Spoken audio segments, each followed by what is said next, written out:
We've all seen so many people in this field where they want to convince you've got to believe. I'm more of the opinion you put out the information and let people make up their minds. I wrote to President Carter to ask him a couple of questions, and that's a whole other line. I never got through to him either. I wrote to virtually every NASA astronaut who has ever been associated with this phenomenon and never got a single response from any of them. You'd figure you'd at least get a form letter back. And never got anything. I wrote, I'm very disappointed with the Freedom of Information Act, how effective that is, too, because I didn't get diddly out of that. Wrote to NASA knowing that they had a certain body of information. I asked for all of it. Well, here it is. Here's all of it. And 6 months later, somebody else asks for all of it, and they got a lot bigger pile of all of it than I got. So I think, there's very few checks and balances on that. They give you what they want in that system. Some of the information is very disturbing. It changes the way you view things. It changes the way you look at everything once it hits you what really is going on. And I think the government could be right in a sense that if the story came out in its entirety, if the president went on television and said, they're here, we can't do anything about it, that it would shake our foundations. It would shake our belief in religion and shake our belief in government. Maybe people would stop paying their taxes because it would change the way we view everything. I suspect that with this whole UFO question, the government probably had legitimate reasons for maintaining secrecy in the beginning. Something falls out of the sky, you don't know what it is. Something is buzzing around your planes, it can outmaneuver anything you've got, you don't know what it is. You don't make an announcement like that to the public. I figure that they were going to study it for a while until they figured out what it was. Then over the years, so many lies had been told, so much money had been diverted from other programs to maintain the secrecy. So many lies had been told not only to the American public, but to Congress that there was no way to come out with it.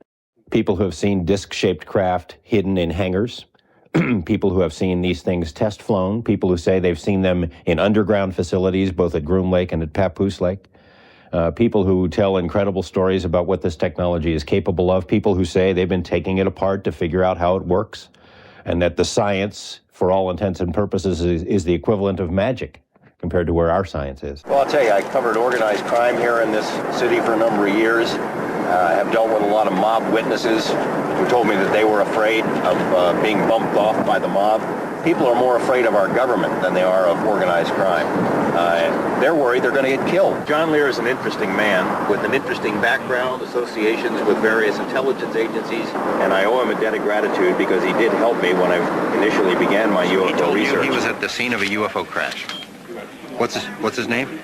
John Lear came to the station with a pile of UFO documents and was trying to interest our managing editor in doing a story about UFOs. The government established an intensive program of ridicule against anyone who said they saw flying saucers. Airline Captain John Lear suspects the government has known... Fear of ridicule was the foundation on which the cover-up was placed. Lear hinted that he knew someone who had intimate knowledge of the saucer program. And so I kept bugging him to allow us to meet this person. The news director and I went up to John Lear's home and met Lazar. We interviewed him for a period of several hours and were convinced this is a really interesting story. Hello and welcome to a special edition of On the Record. Groom Lake, Nevada is one of the most secretive spots on the planet. It's located on the northeast edge of the Nevada test site and is said to be where numerous top-secret weapons systems have been tested over the years. According to some UFO researchers, it's also where the government is test flying alien spacecraft. Well, there's 9 flying saucers of extraterrestrial origin that are out there. The propulsion system is a gravity propulsion system. The power source is an antimatter reactor. This technology does not exist at all. What about aliens? Any of those up there at Groom Lake? I really want to steer away from that right now. The events from the Martin Ranch do not surprise George Knapp, a television journalist who has been reporting on cattle mutilations, UFOs, and other unexplained phenomena for 7 years. This case is virtually identical to cases that I've investigated all over the country and which have been reported all over the world. Same symptoms, no tracks, no blood in the animal, no blood on the ground, no signs of struggle, no one hears anything, no suspects have ever been caught or arrested, and we just don't know who's doing it. Because many of the cattle wounds are so clean and bloodless, some investigators have speculated that lasers might be involved. Whoever is doing it has a capability of taking laser units out into the field. And we know from just a few weeks ago, an announcement out of Kirtland Air Force Base, that they now have a portable laser that is used by, quote, special operations teams in the field. There's a guy named Professor Rem Varlamov, if you want to roll tape, one of the founders of Russian ufology, currently teaching at the Moscow Institute of Technology. He talked to us because he's a specialist in landing site trace cases. The our work is not to contact the space intellect, but to understand how the universe works. We wanted to answer 3 questions. 1, do other worlds and dimensions exist? We have measured 22 physical constants to suggest the answer is yes. 2, do our laws of physics exist in those worlds? No, they don't, and the differences can be documented. 3, can we contact this other intelligence? The answer is yes, but we must be careful. We discovered many measurable characteristics within the landing sites. The plants inside these circles, or impressions, were greatly changed. Plants which were inside the circles contained 20 to 30% more phosphorus and carbon, and they grew at a slower rate. We studied 40 elements in the soil through spectrography.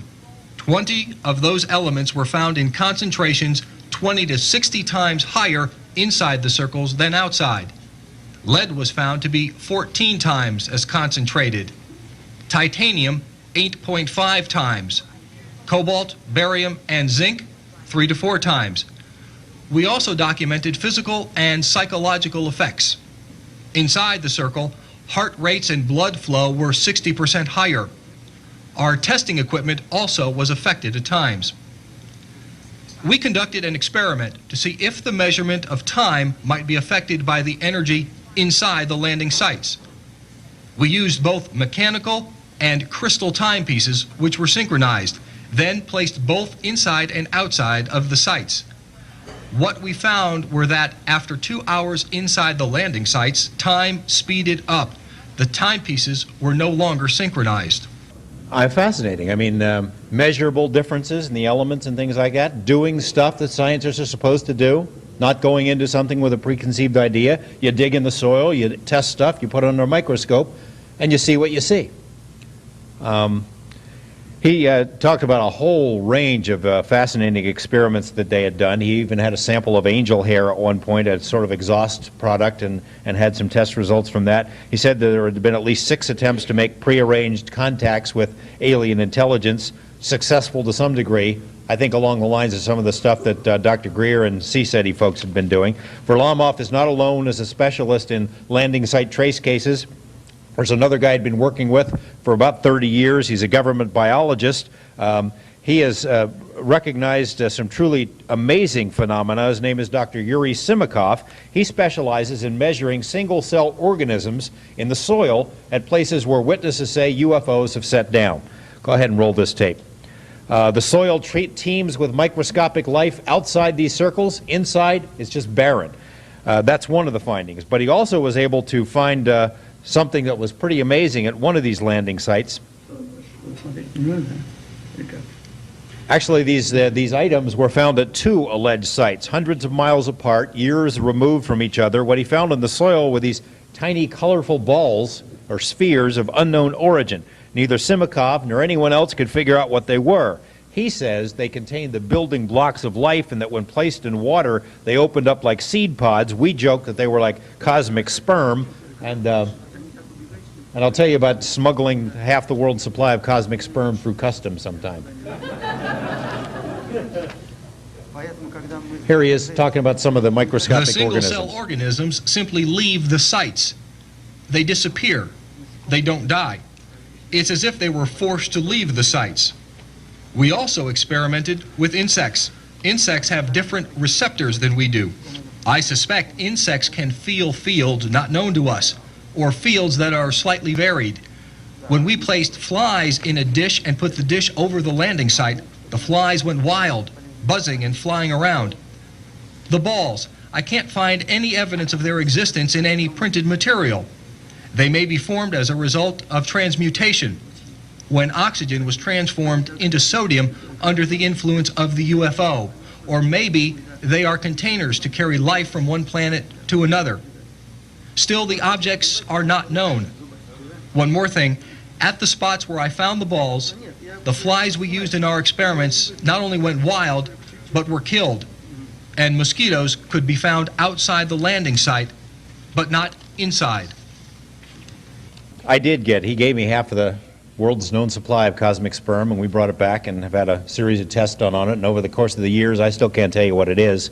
It doesn't open up like seed pods. We couldn't get the one plant pathology lab to duplicate that. Dr. W.C. Levengood, if you know him from Crop Circle Research, he's taken a look at them, and he says they are, whatever they are, they're optically perfect. They are perfect little spheres, appear to be glass-like in composition, although the chemical composition is a little bit strange. He says they're 5 times larger than any kind of similar spheres that he's ever seen made, and he worked for a glass company for 15 years. Spheres that are made like that on Earth here are used as chemical catalysts, I was told, but he can't figure out, he says, if somebody made them, and I don't know how the heck they did, if somebody made them, they had to have a very good reason. It could be very expensive and very difficult to do it. And why it was out in the middle of Kazakhstan and the middle of dirt piles outside of Moscow and the soil samples, no one can answer. Perhaps the best physical evidence to date of alien visitation was obtained by Knapp on his trip to Russia. In an Encounters exclusive, he has permitted us to show it for the first time. These tiny spheres were recovered at 2 UFO landing sites by former Soviet government biologist Dr. Yuri Simakov, an expert in UFO trace evidence cases. Dr. Simakov and his colleagues had subjected this material to all sorts of tests, and they can't figure out what it is. They've read all the literature, and they can find no natural explanation why these balls would be in the soil, one near Moscow and another in Kazakhstan, separated by hundreds of miles out in the middle of nowhere. He speculated that the material seemed to have all the basic building blocks of life, and that somehow maybe they were containers of life that were sent here from somewhere else. He put them in water, and they split open like seed pods. They sort of acted like seed pods. I don't think anything ever grew out of them. No aliens sprouted out of them, but he was hoping that maybe we could come up with a solution to the mystery if he gave us some of the material, and we brought it over to American scientists for analysis. Knapp says American scientists have determined that the spheres are not the residue of insects, plants, or any other earthly substance. In fact, they may be the product of some sort of intense heat. It's an enigma that continues to draw serious attention from Russia's top scientific researchers. Their Academy of Sciences has had an ongoing public study of UFOs since the 1970s. George Knapp is an investigative journalist. He is frustrated by the seeming lack of interest in UFOs by American academics. Here, the people like Carl Sagan say, you can't study UFOs, there's nothing to study, there's no physical evidence. Well, that's baloney, and the Russians are proving that. Their Academy of Sciences, the most respected scientific organization in that nation, has been studying it for decades. They do what scientists are supposed to do. They take samples, they conduct experiments, they dig in the soil, they check for radiation, and they've come up with some fairly amazing results. In the case of samples collected by scientists at Height 611, the results are startling. It could very well be physical evidence of an extraterrestrial origin. That was the conclusion of the initial scientific team that went to the site. There were strange alloys in there that couldn't be readily identified, rare earth metals in combinations that have never been seen of a natural origin.